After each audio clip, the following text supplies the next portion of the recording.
Bapak, Ibu, dan Saudara yang terkasih, sebelum melakukan aktivitas hari ini, program Resapi, Renungan Sapaan Iman, GKJ Margoyudan, akan mengawalinya dengan merenungkan firman-Nya.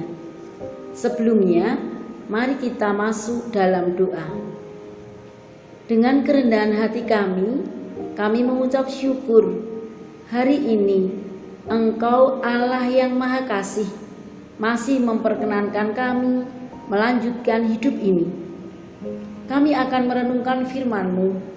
Kiranya Roh-Mu yang kudus memimpin dan menuntun kami sehingga mengerti, memahami, dan sudilah Allah memberikan kemampuan kepada kami untuk melakukan di setiap kehidupan kami. Di dalam nama Tuhan Yesus Kristus, doa ini kami naikkan. Haleluya. Amin. Bapak, Ibu, Saudara yang terkasih, firman Tuhan pada pagi hari ini diambil dari 1 Korintus pasal 15 ayat yang ke-33. Demikianlah firman-Nya. Janganlah kamu sesat. Pergaulan yang buruk merusakkan kebiasaan yang baik. Tema firman Tuhan pada hari ini, pergaulan yang buruk merusakkan kebiasaan yang baik. Bapak, Ibu, dan Saudara yang terkasih, ada 3 ekor kera sedang asik bermain-main di sebuah taman.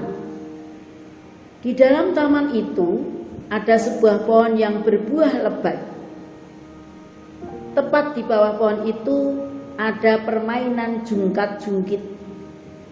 Ketiga kera itu ingin memetik buah.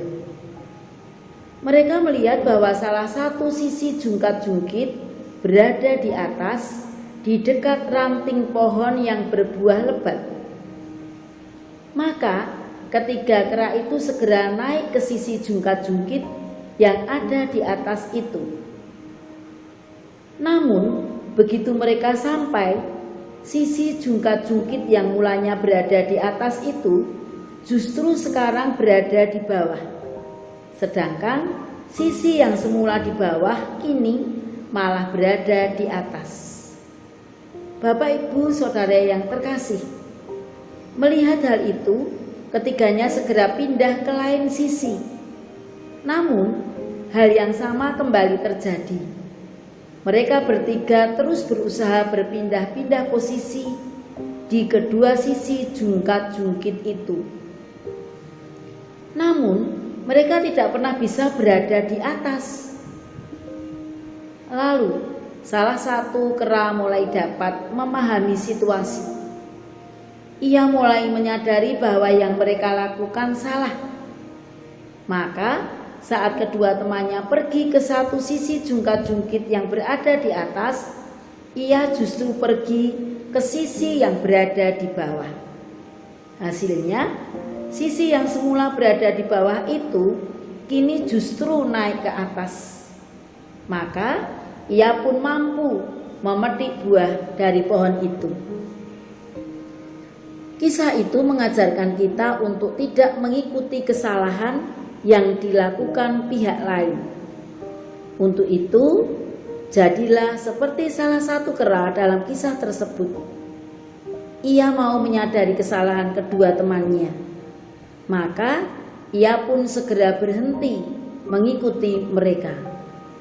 Lalu, ia berusaha memberanikan diri memilih jalan yang berbeda, jalan yang benar.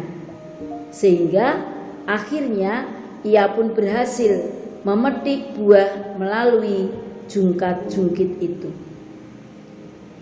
Bapak, Ibu, dan Saudara yang terkasih, di zaman serba media sosial sekarang ini, kita menggunakan media sosial sekedar untuk mengunjungi situs negatif, menggugah ujaran kebencian, menyebarkan berita bohong, dan sebagainya. Kalau cuma ikut-ikutan, kita akan menjadi korban media sosial. Karena itu, dalam bermedia sosial jangan cuma ikut-ikutan. Jadilah pengguna media sosial yang mandiri dan cerdas. Hanya dengan seperti itu, media sosial akan menjadi alat pengembangan diri. Media sosial membantu kita makin mengembangkan diri, bukannya menyebabkan kita makin terpuruk. Mari kita membiasakan diri memanfaatkannya agar memperoleh berbagai perubahan positif. Sebaiknya menanti kedatangan Tuhan yang kedua kali ini, kita membiasakan diri untuk selalu memilih yang terbaik, yang kesemuanya hanya untuk keluhuran dan kemuliaan nama Tuhan. Dan marilah kita bersama-sama selalu melakukan kebiasaan yang baik, sehingga di dalam kita bersama-sama menyambut kedatangannya, kita selalu berkenan di hati Tuhan. Tuhan memberkati. Amin. Bapak, Ibu, Saudara yang terkasih, marilah kita bersama-sama tutup renungan pada hari ini. Kita akan bersama-sama berdoa. Allah yang Maha Kasih, ajarkanlah kami untuk membiasakan yang baik dalam kehidupan kami, sehingga dalam melanjutkan hidup ini berkenan di hadapan-Mu. Dalam nama Putra-Mu yang tunggal, Tuhan Yesus Kristus, kami berdoa. Amin.